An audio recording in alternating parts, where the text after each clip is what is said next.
Good afternoon, everyone. Welcome to another MaRS Best Practices presentation on the importance of Common Core alignment for your EdTech startup. We know this is a niche area, but we're very excited to have Michael Campbell here. When I got the bio for Michael, I was just blown away because he's been president or former president of something or another in the last several years. I won't give you the long list. I'll give him a chance to tell you a little bit about his background, but I will do a quick bio before we get started. For more than 20 years, Michael has helped students, educators, and parents via needs-based solutions in education publishing, technology, services, and professional learning. In 2012, Michael founded Thinking EDU LLC, a strategic marketing advisory group focused on the education industry. Since then, he and his team have worked with a variety of educational firms, including Scholastic, Beness America, Rourke Educational Media, Worldwide Trading Partners, Forward Motion EDU, and of course, us here at MaRS in Toronto. He's a board member for the local parent-teacher organization and volunteers with the Software Information Industry Association, Association of Education Publishers, ASCD, and the International Society for Technology in Education. Michael has a degree from Southern Arkansas University and has completed the Duke University's Finance for Non-Financial Managers program. Thank you very much, Michael, for coming. Please join me in welcoming him to the podium.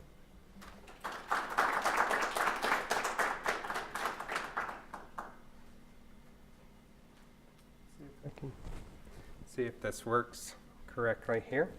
Good morning. I'm Michael Campbell. I am the president of Thinking EDU.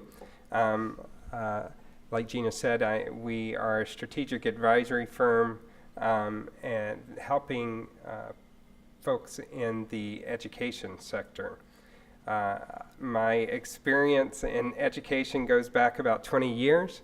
Right out of university, I did start teaching and taught high school geometry, math, and algebra. So my experience in the classroom and with education started from a very early time through my mom, who was a teacher too. So the passion that I have in this space goes well beyond just the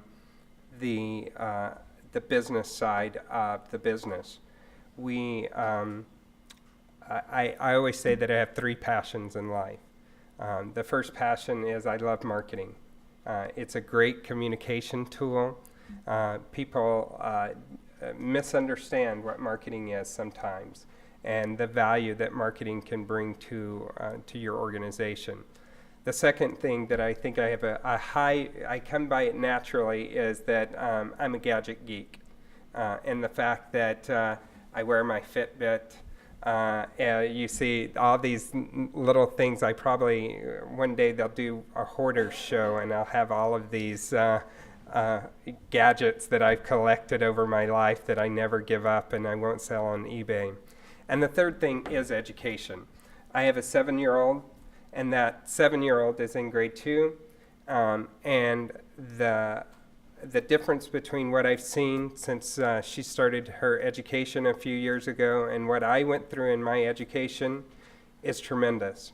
And the power that we bring, and I say we as an industry, is incredible, is that there's a tremendous amount of opportunity to impact children's learning. And the real reason that I am in this business is because of the passion that I have, that what other business are we in that we get to get paid for it, but yet we have such an impact on the future of mankind and what we can bring to the table through the innovative and the new ways that we can help teachers, parents, and students. The other thing is that I really have been a part of the digital wave.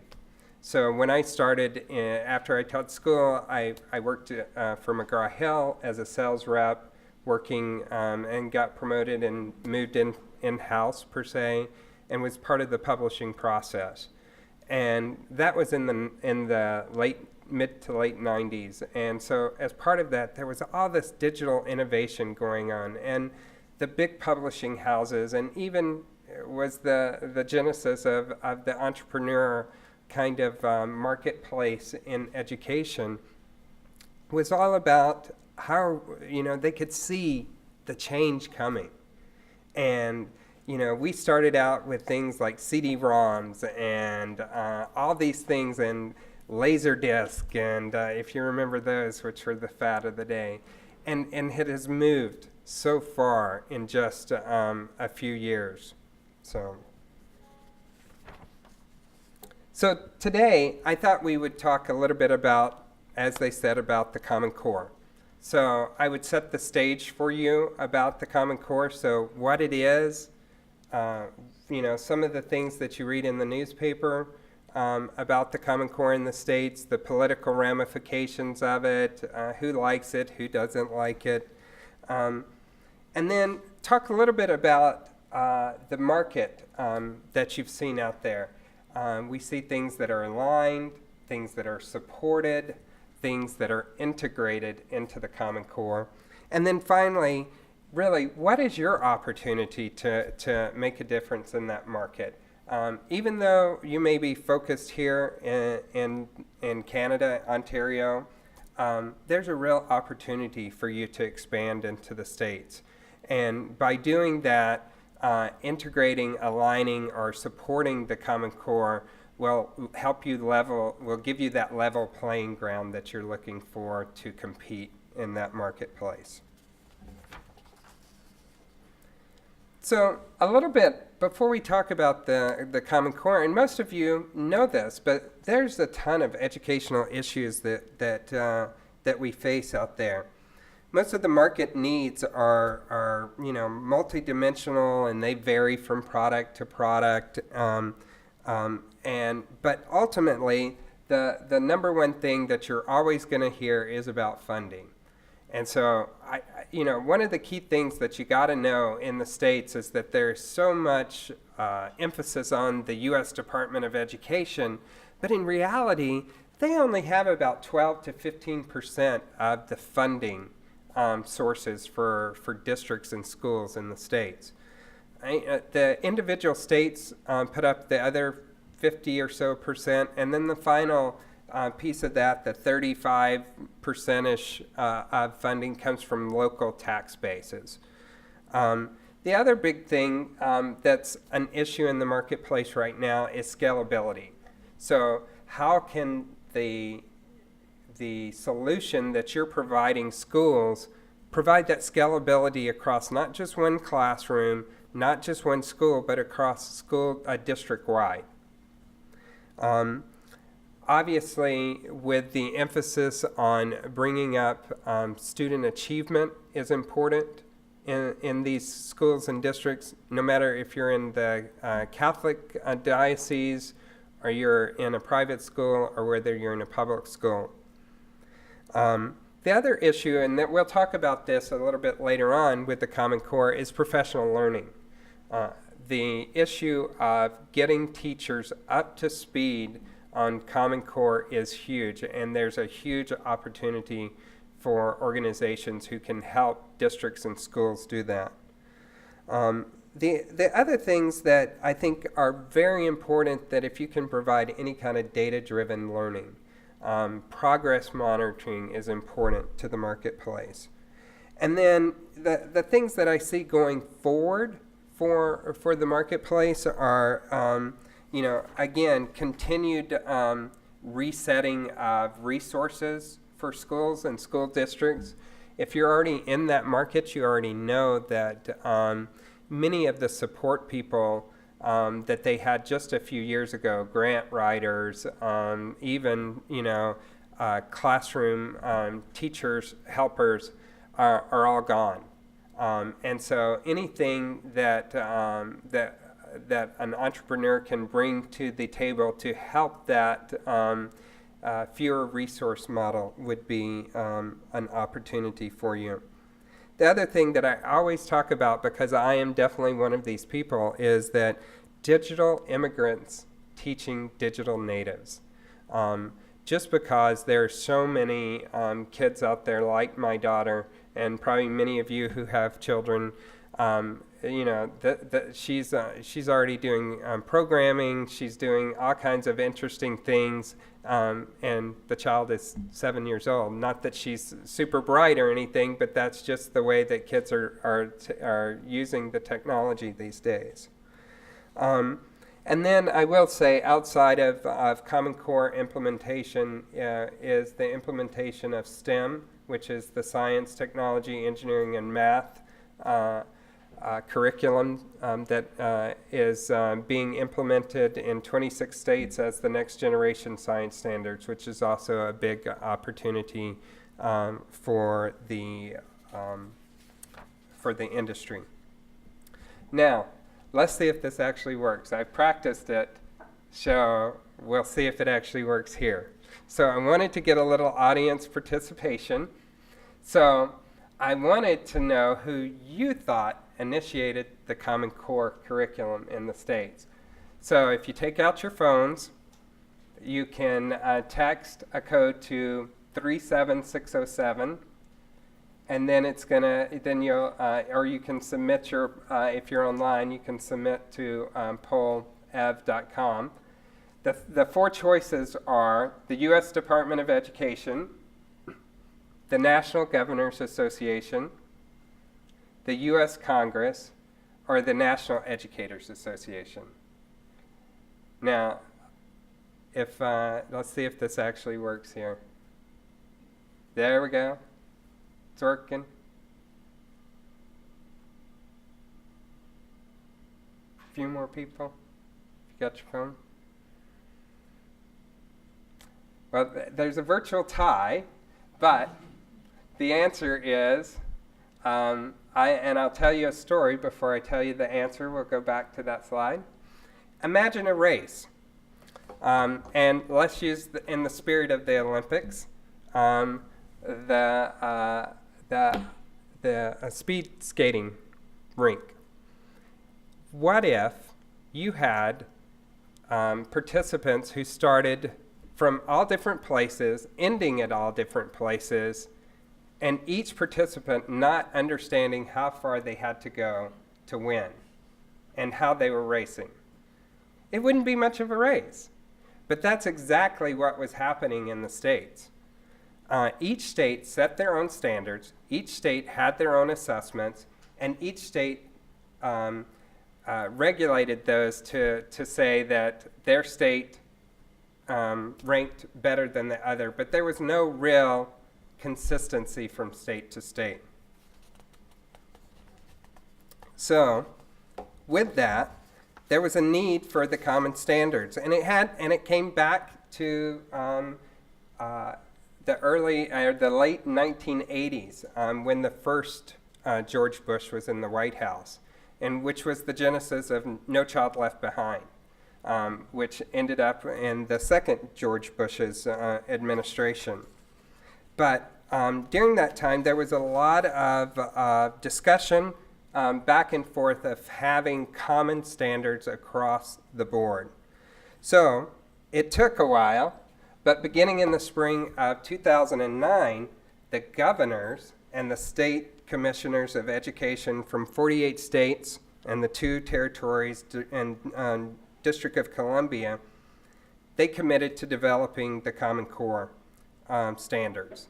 And so while you hear a lot about the CCSS as a federal program, it's really a state-developed program.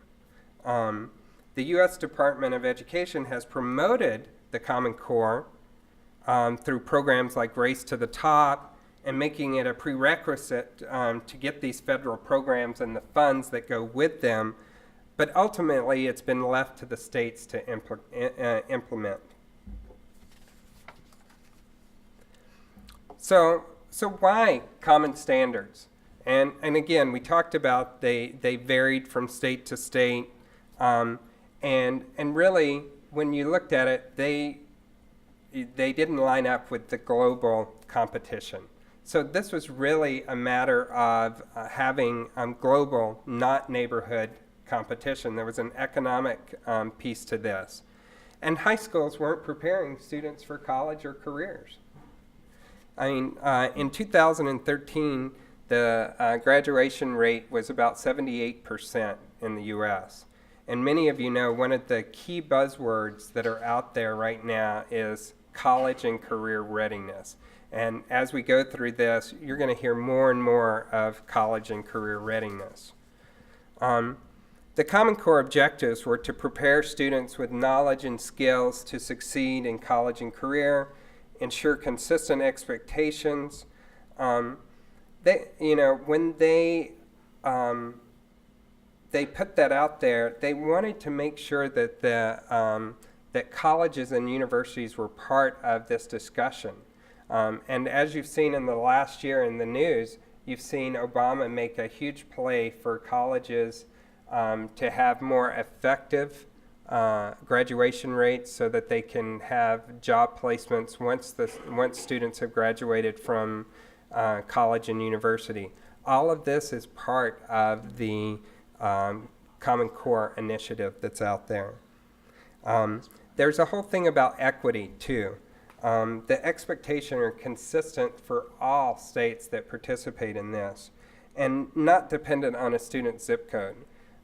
Should my family and I move from the Chicago area to Detroit area, there's an expectation that my child will have the same curriculum that she had, or the same expectations of the curriculum in either place.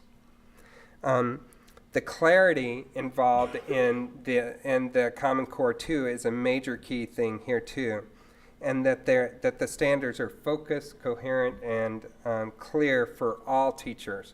And that is something that's one of the sticking points for teachers that are out there right now.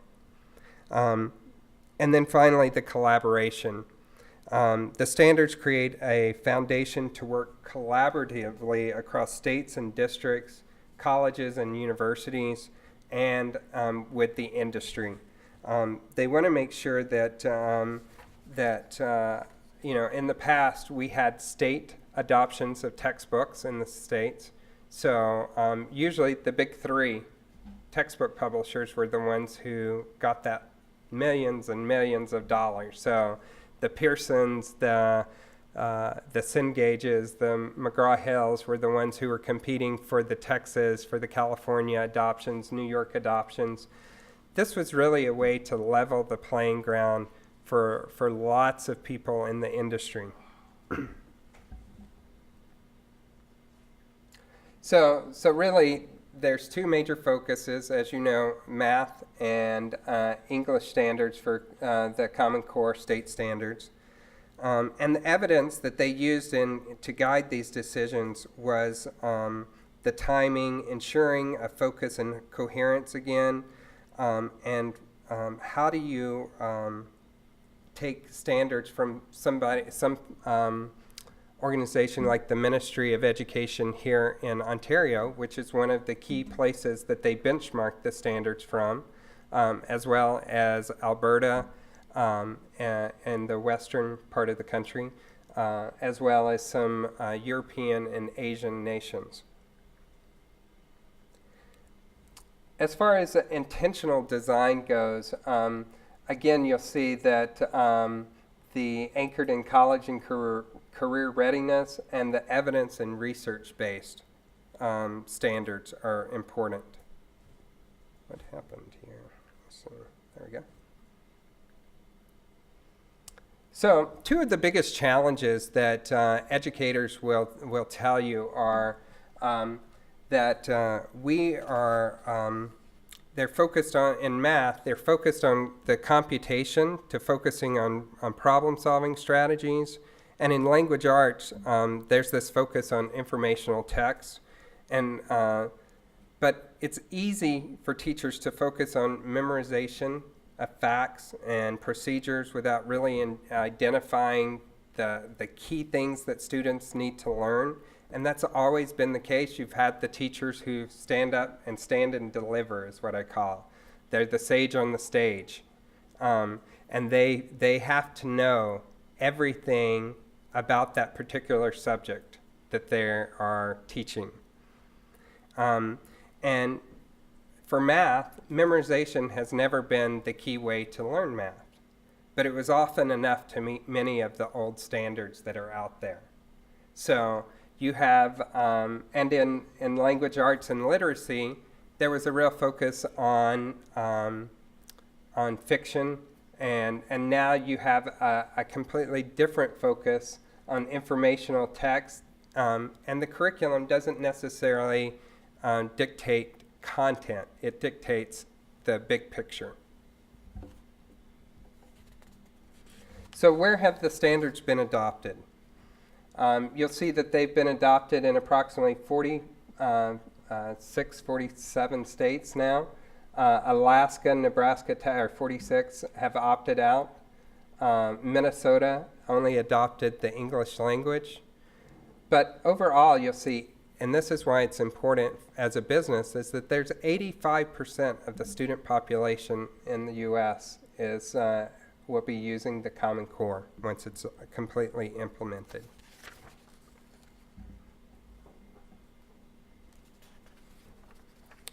So, as part of the politics that, yes?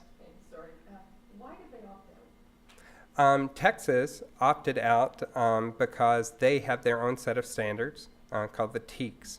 The new set of TEKS came out this last year, I believe, maybe the year before, about 18 months ago.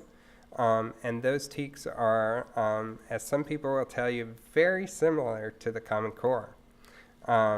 But it's a matter of local versus national control, they felt, really.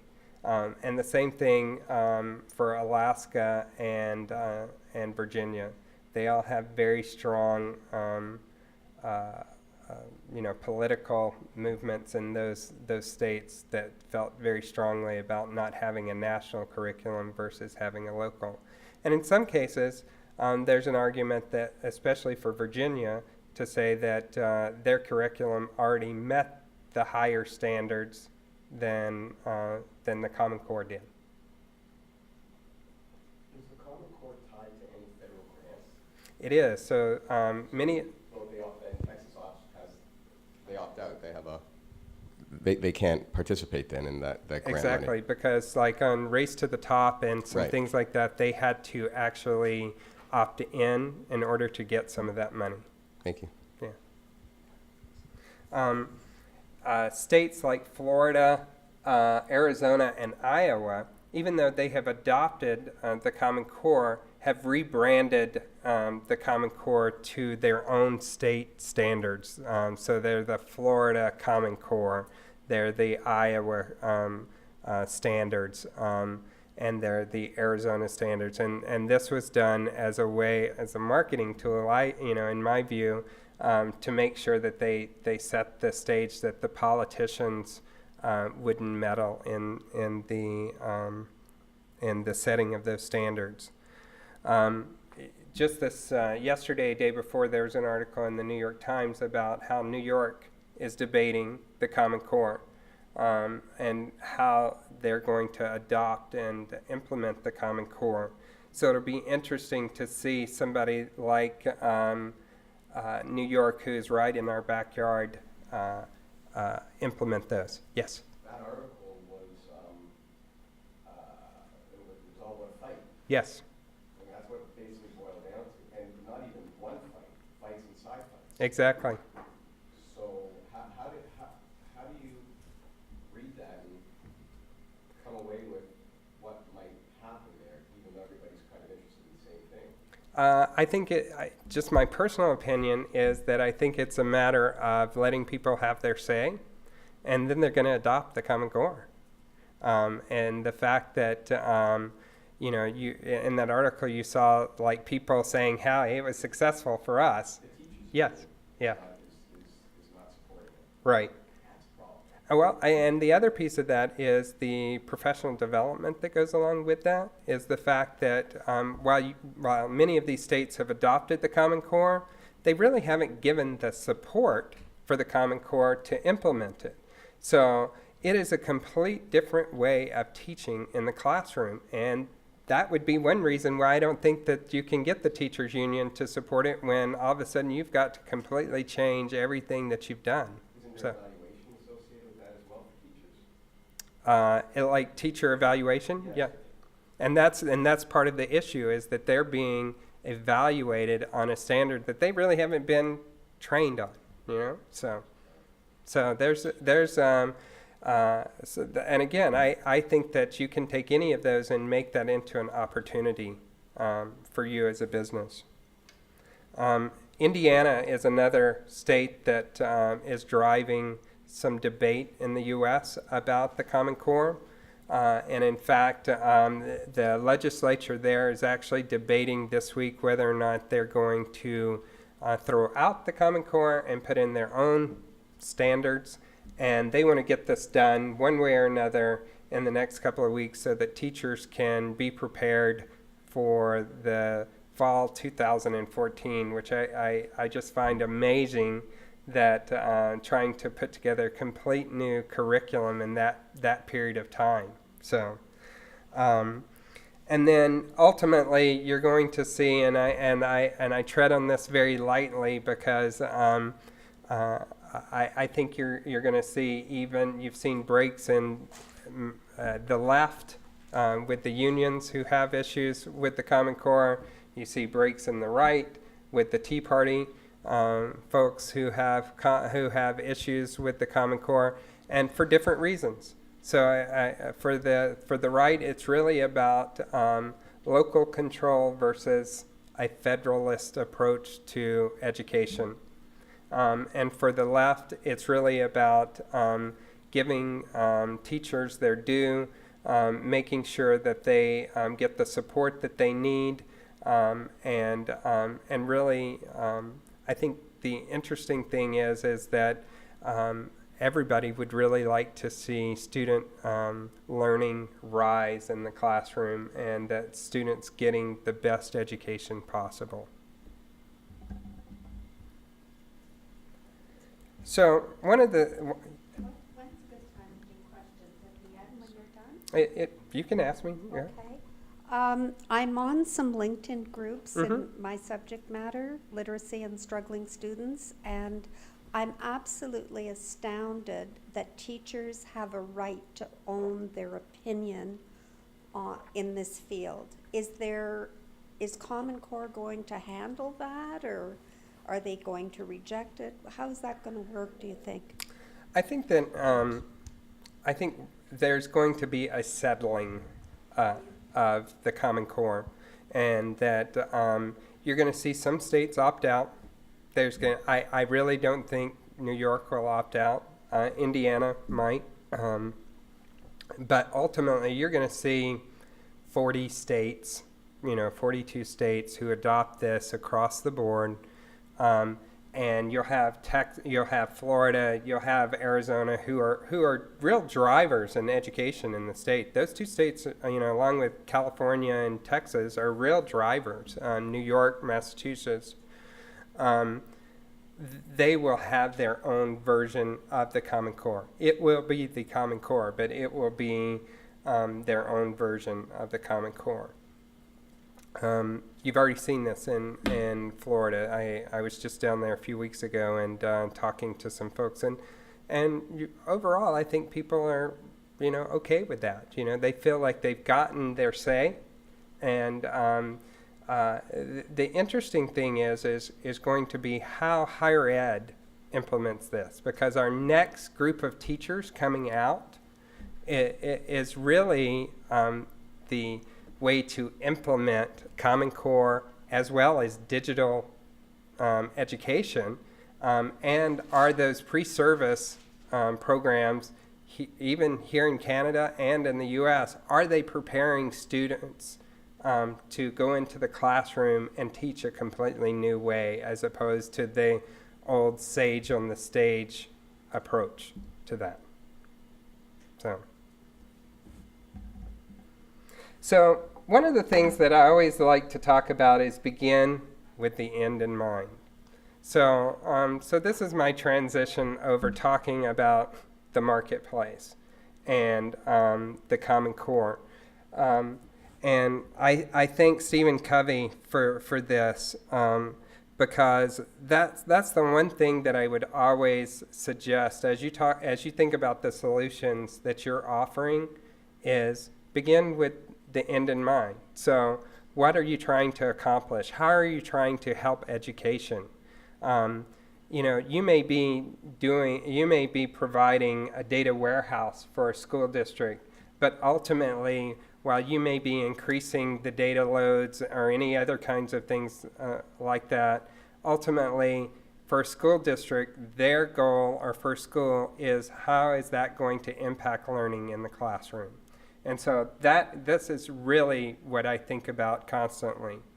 So this Common Core aligned is both my pet peeve and my savior here. And that is, as we've rolled out the Common Core in the U.S., the interesting thing is you have seen a lot of educational solutions and tools stickered with Common Core aligned. So when I talk to teachers in the field and talk to them about being Common Core aligned, that has almost become something that doesn't mean anything because so many of our sisters and brothers in the industry have stickered their products that just say Common Core aligned, and it doesn't mean anything. And so we have to really think about how we message our solutions as well as how we present them to the marketplace. So we're going to try another poll here. And who are you targeting with the solutions that you have through yours? Solution that you have. Are you targeting parents, teachers, students, administrators, or others? So if you could take a second and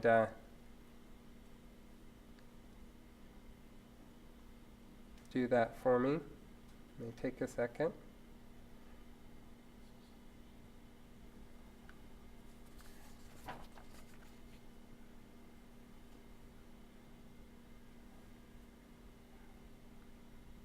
Okay, so obviously all of, there's a different different message to each of those folks that you're targeting. Again, are you aligned? Are you supported? Are you integrated into the Common Core? With 85% of the marketplace in the U.S., the educational marketplace,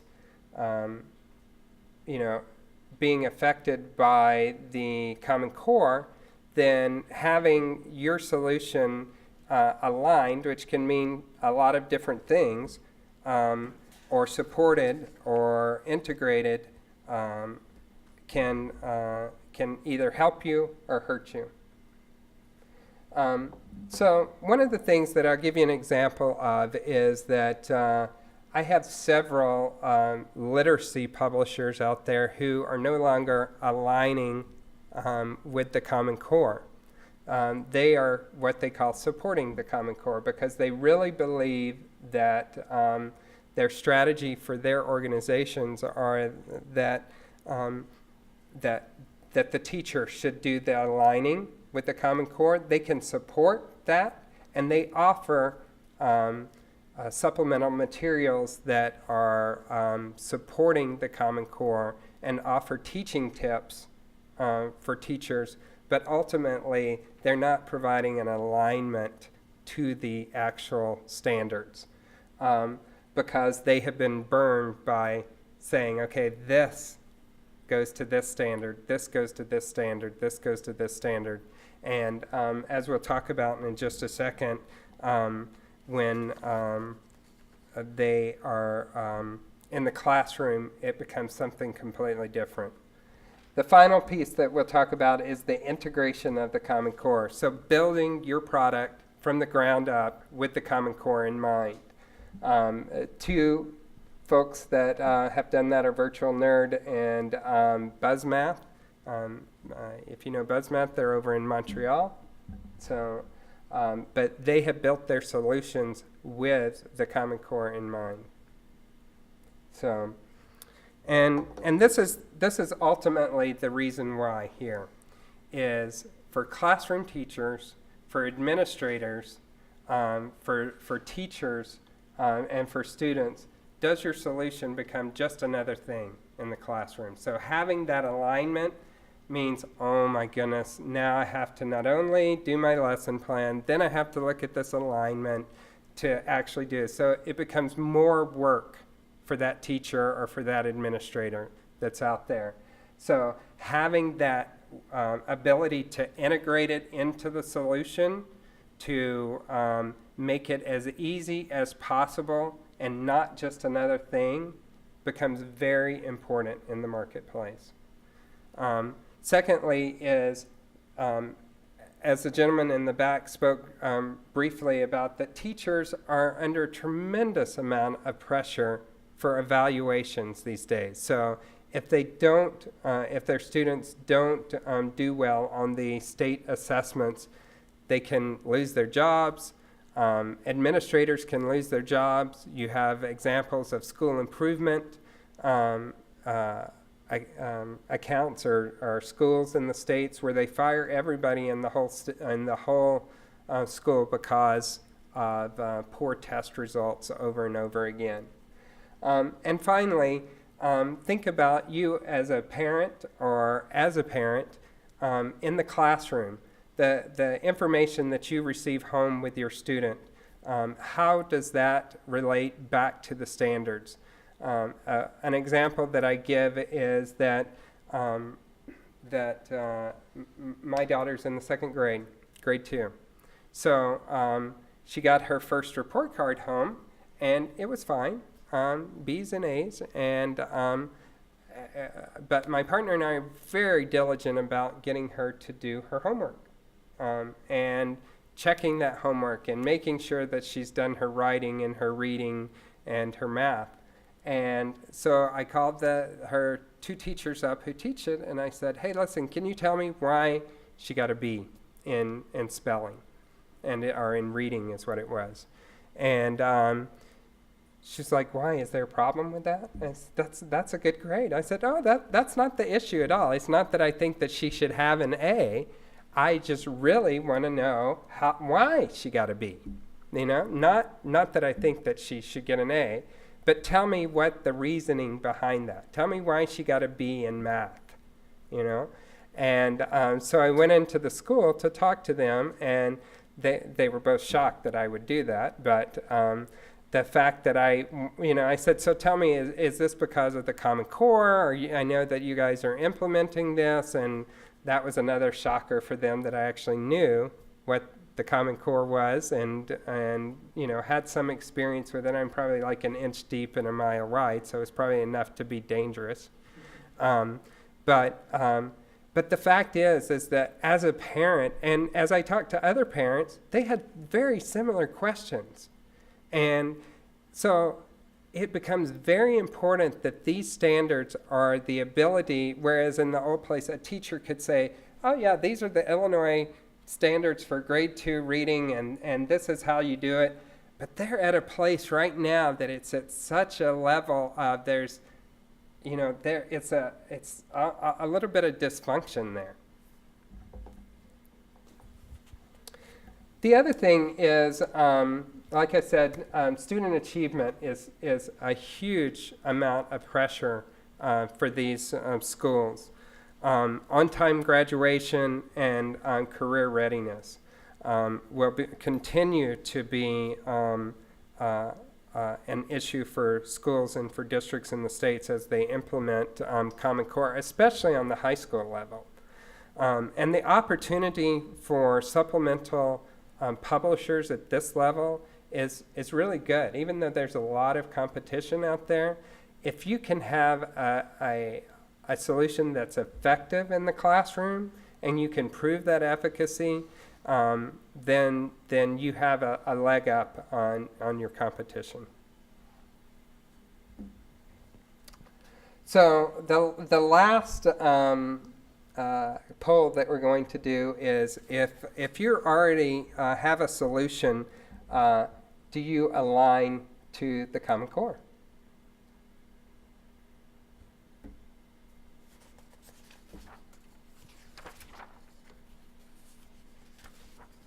Oh, okay. So I'm going to show you now why you should be aligning to the Common Core. Okay? And it's a hard slide to see here. But ultimately, this is a survey done by the MDR organization, and this was just released, and it is their 2013 school in the U.S. Survey that they do. So what are the curriculum initiative priorities for all districts in the U.S.? So there are about 70, you'll see this in later on. Getting ready for the Common Core and its tests continues to dominate those priorities. Implementing STEM programs has moved up as a priority. And this is the one where, like, entrepreneurs and new ventures have an opportunity. Replacing textbooks with online resources. If you look at that, 78%, that's huge. And procuring apps, that's 77% of these districts will be doing that. That's amazing that of that. So the next thing is sources for Common Core materials. If you see that 76% of districts plan to seek free materials for PARC and the Smarter Balance. And if you're not familiar with those are the two assessments that will be administered through the Common Core, and states have aligned themselves with either one of those. Again, I think that's a real opportunity there. 68% plan to purchase new materials. That's up from previous surveys out there. And then 58% plan to repurpose materials in the district. So let's talk about this a little bit. So apps are becoming the new textbooks. And if you look at this, the opportunity for you as an organization to provide apps or for digital content is huge. Local expertise in schools, the open educational resources are a hot topic that's out there. I believe that's a real opportunity for new ventures and for entrepreneurs. You can monetize open educational resources through a number of ways. The efficacy of those materials continues to be important. Looking at companies that are out there, you can use the opportunity to take a local partner with a local district or state and bringing those into a platform where teachers, parents, students can access that in a way that would be easy and budget friendly. Could be an opportunity for you. The other thing is that the opportunity for assessments. There's tons of assessment companies out there, but believe me, if you go into a school district, it's all about, they hate assessments because there's some opportunity for somebody to take that and make it easy, to make it and make teachers feel like they're part of the process, that they're not teaching to a test. But there's some real opportunity there for that. And this is where I'm talking about that they were preparing a quiz or challenge to assess how much information participants learned, and they found survey participants to see if they could find the training beneficial on this, was that on assessments, the number one thing is that teachers who are administering this, states have opportunities to put together the pre and post test that are out there, the practice test, and then finding out if they actually work. And that's really the key thing right now.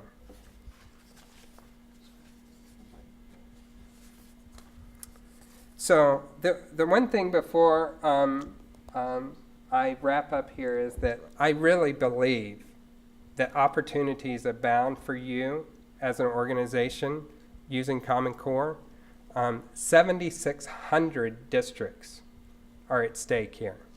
Of the 13,000 districts that are in the U.S. So 7,600 plus districts are looking to implement Common Core in the next year. Yes? Question, going back to assessment. What if a solution that you're providing comes with its own assessment already built into the solution? Then I would make sure that somehow or another was aligned to the Parker Smarter Balance platform, so that it makes it easy for those customers to just line it up. Yeah. Cool. Thank you. So, but there has never been another time where I think that the stars are aligning for entrepreneurs to go out and provide new learning solutions. And that's what I love about working with the MaRS group, is that probably in North America, you are well positioned to take advantage of the U.S. marketplace, as well as the Canadian. I wear two hats. I'm Canadian and an American, and as my daughter says, I'm a Camerican. And the fact is that with good planning, thinking about the end in mind, then you have that opportunity to be a success. So thank you, and I'm more than willing to ask any questions, and so.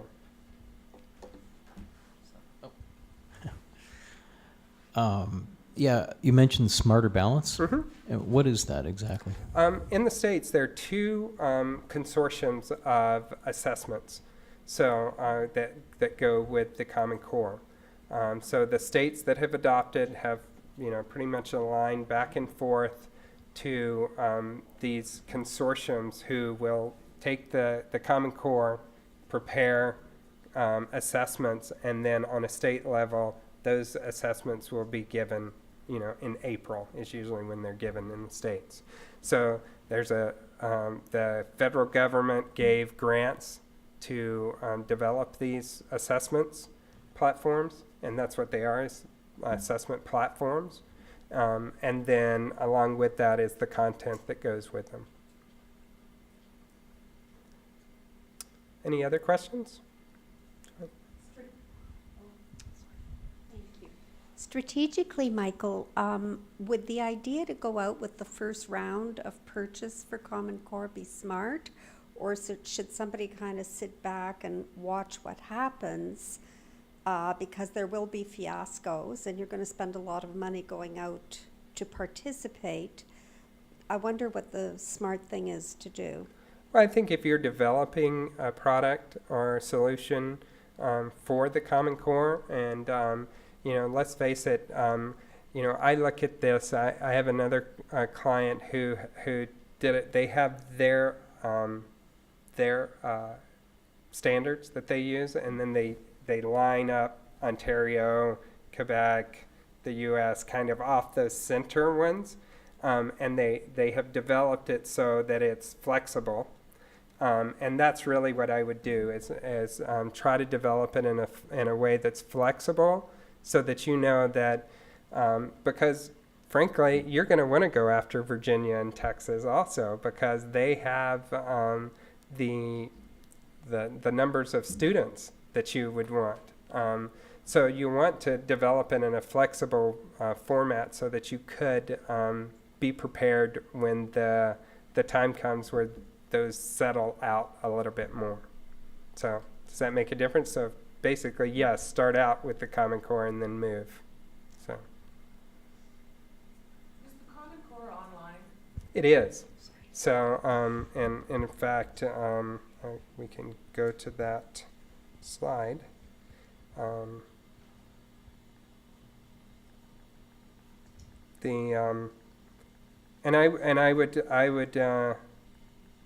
I would suggest you spend some time on the commoncore.org. I think it's what it's called.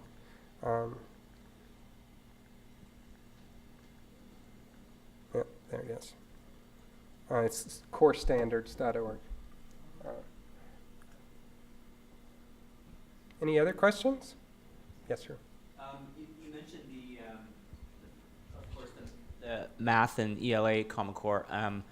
You mentioned briefly the next generation science standards, and I was wondering if just briefly if you could mention when those are going to be locked in and how the process differs from the Common Core. And also, are there any other standards coming down through this Common Core with the Common Core brand, or are they just going to keep it at math and ELA? I think they'll on the second part, they'll continue to refine those standards for Common Core as like New York and places like that give feedback on.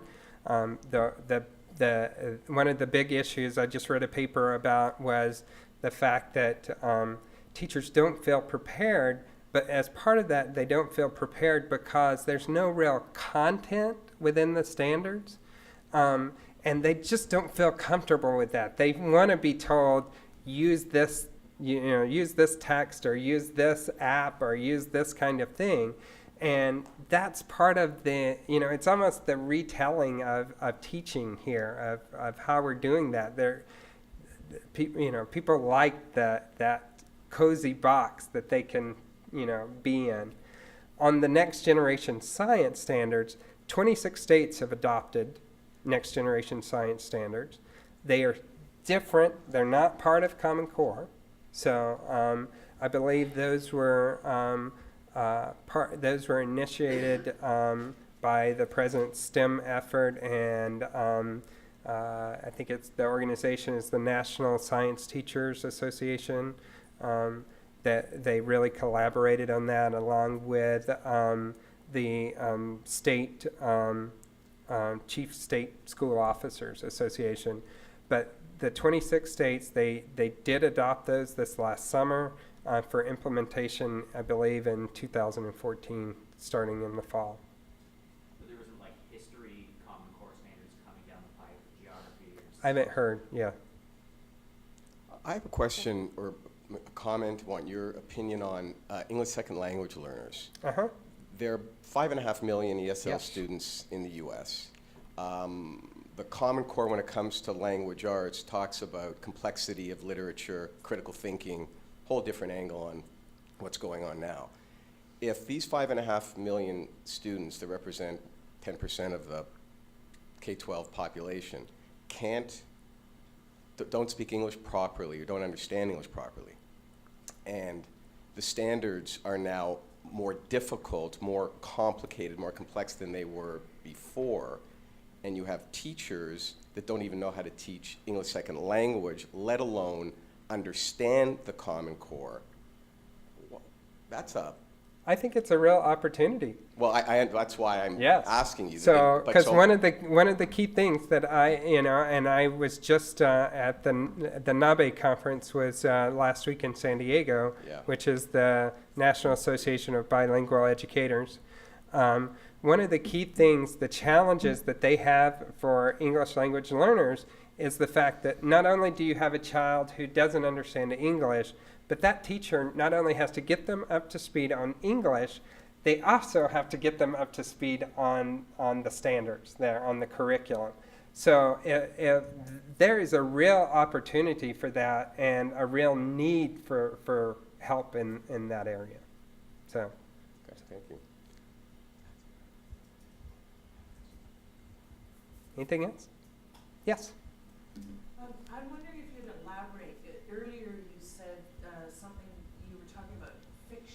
Yes. versus instructional texts. Okay. Would you elaborate on that? Yeah, so this is one of those things where I'm an inch deep and a mile wide on. But from what I understand, because I'm not an English teacher, that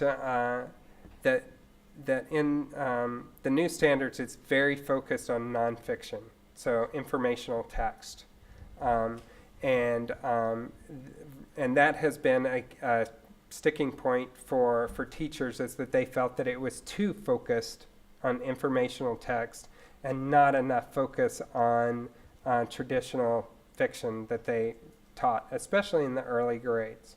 So that I, to be honest, that's about as much as I know about it. So. Hi. So if you're thinking of taking your product or new pedagogy or content, whatever you have down, how much emphasis does the startup have to put on professional development as part of their offering? Because you talk a lot about the teachers just not feeling prepared. Right. And then the second part to that question is, where do they go? Do they go to the school districts, or is the path still through the teachers in getting them to trial it? Because there's different ways in, right? And some of the school districts are doing RFPs, some aren't. So just two questions there. So I just feel very strongly about professional learning and professional development for teachers, because I think that they get the short end of the stick because of that. They're held accountable for to produce higher student achievement, and yet districts and states are not providing the support that they need to get that training. Teachers get a bad rap because of that. But a lot of, I mean, every teacher that I have seen wants their kids to learn, and they are in the business because they love to teach.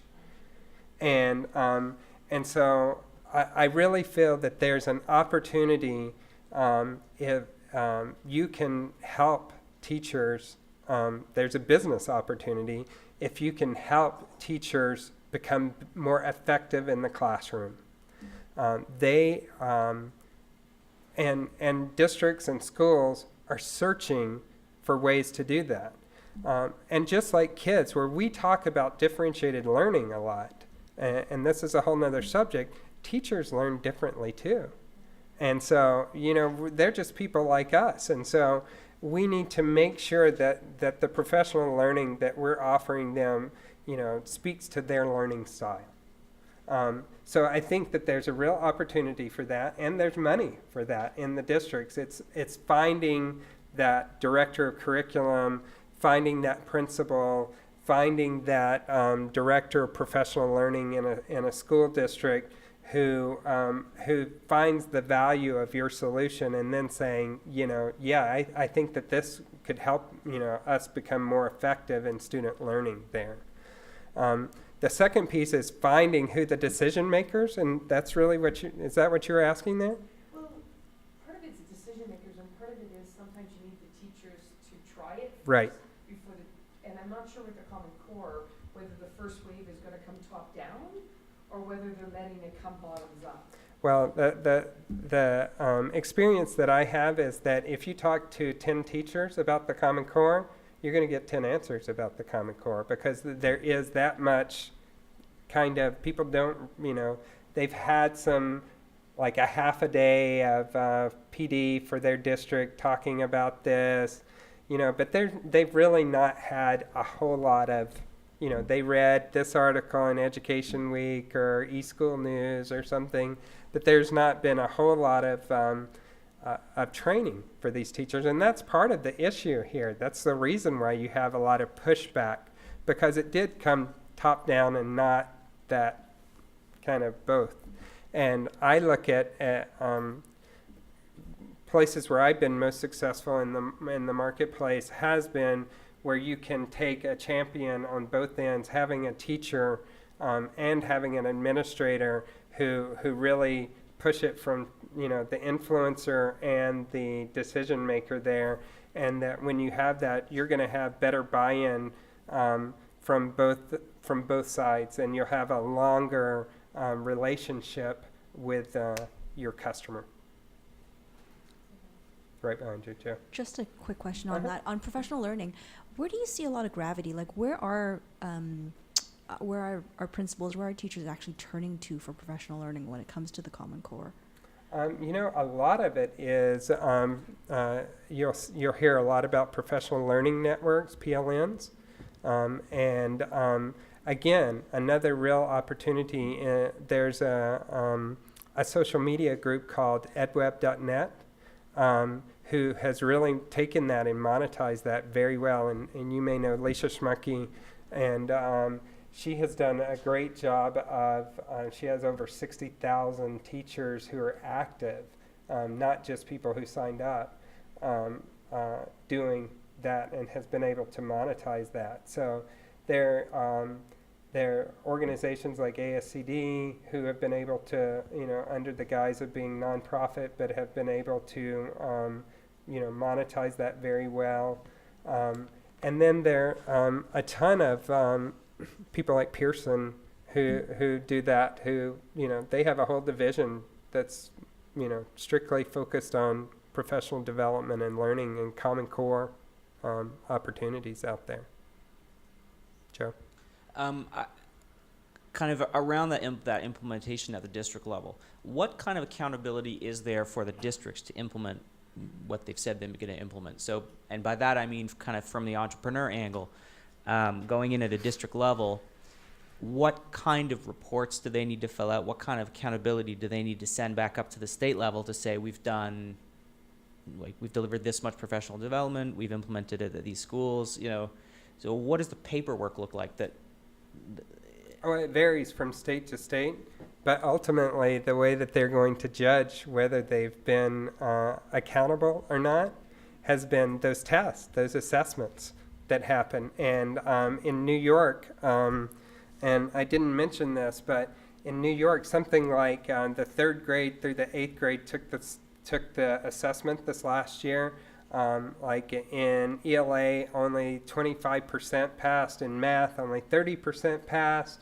Our school district and the school districts in the area where I live in the suburbs of Chicago have made a really strong PR effort at letting parents know that your kids are not going to do as well when it comes to the assessments in the spring, and to be prepared for that, because Arne Duncan got in trouble for saying, you know, all those parents who think their kids are super bright, you know, are going to be in for disappointment when they find out they're not so bright when they have these assessments. And he had to kind of crawl back that statement a little bit. But ultimately, it's somewhat true, you know, that once they have a leveling of that assessment, so we don't have 50 assessments anymore, where Massachusetts are very stringent, and, you know, South Carolina, I don't know this for sure, but South Carolina may not be, and yet they're saying, oh, look how great our kids did. That really, this is going to level that playing field and see who is actually implementing, who's being more effective in that in the classroom. Great. Any more questions? Thanks so much. I'm around if you have any one-on-one.